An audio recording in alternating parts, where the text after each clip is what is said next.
वज़ीर-ए-आज़म इमरान खान की हिदायत पर दुनिया भर की तरह लंदन में भी कश्मीरियों के साथ इज़हार यकजहती का दिन मनाया गया और इस मौके पर हाई कमीशन लंदन में एक तस्वीरी नुमाइश का एहतमाम किया गया, जिसमें भारतीय मज़ालिम दुनिया के सामने पेश किए गए। तफसीलात देखिए सलीम साबरी की रिपोर्ट में।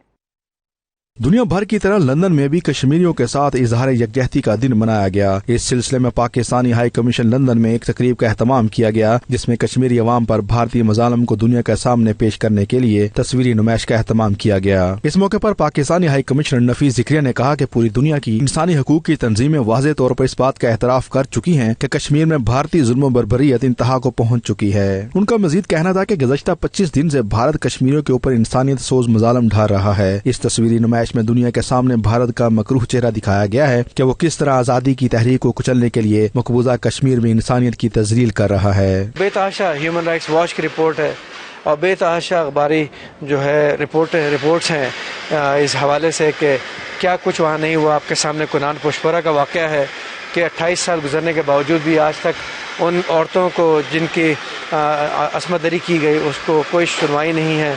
किसी एक शख्स का भी जो है किसी भी एक काबिज़ फ़ौजी इंडियन काबिज़ फ़ौजी का जो है वो कोई प्रोसिक्यूशन नहीं हुई। और ये चीज़ मैं नहीं कह रहा हूँ, ये चीज़ यूएन का ह्यूमन राइट्स कमिश्नर कह रहा है अपनी रिपोर्ट के अंदर कि इतने साल गुजरने के बावजूद भी कोई भी एक शख्स की एक परपेट्रेटर की जो है वो नहीं हुई है।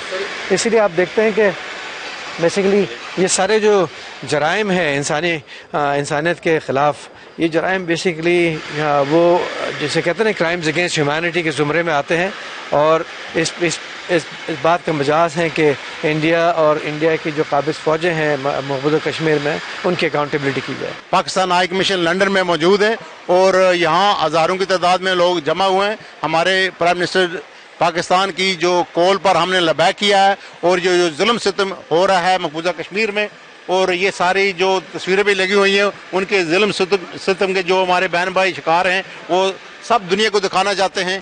बहुत जुल्म हो रहा है जी कश्मीर में और इंडिया ने सारे कम्युनिकेशन चैनल्स बंद कर दिए हैं, लोगों की आवाज़ बाहर नहीं निकल रही और लोगों तक ये मैसेज पहुंचाने के लिए प्राइम मिनिस्टर ऑफ पाकिस्तान ने जो एक स्टेप लिया है उसी के कॉन्टेक्स्ट में हम लोग यहाँ पे इकट्ठे हुए हैं। इमरान खान की एक कॉल पर हम लोग लबैक कर आए हैं। 72 साल हो गए हैं हमारे कश्मीरियों को, अपने आप को उन्होंने लाइन पे लगाया हुआ है, कुर्बानियाँ दे रहे हैं और आज हम लोग उनके साथ सिर्फ सॉलिडारिटी के लिए यहाँ इकट्ठे हुए हैं। जितने भी ओवरसीज़ हैं वो सब इमरान खान साहब के साथ हैं और अब हमें इंडिया के साथ जहाद ही करने पड़ेगा, इसके अलावा और कोई रमज नहीं है। इस मौके पर पाकिस्तानी हाई कमिश्नर नफीस ज़िक्रिया का ये भी कहना था कि कश्मीरी गुज़श्ता 72 सालों से आज़ादी की जंग लड़ रहे हैं और भारत कभी भी ताकत के बलबूते पर इस तहरीक आज़ादी को नहीं रोक सकता। उनका कहना था कि कश्मीरियों के लिए अनकरीब आज़ादी की नई सुबह तुलू होने वाली है। Salim Sabri, 92 news, London.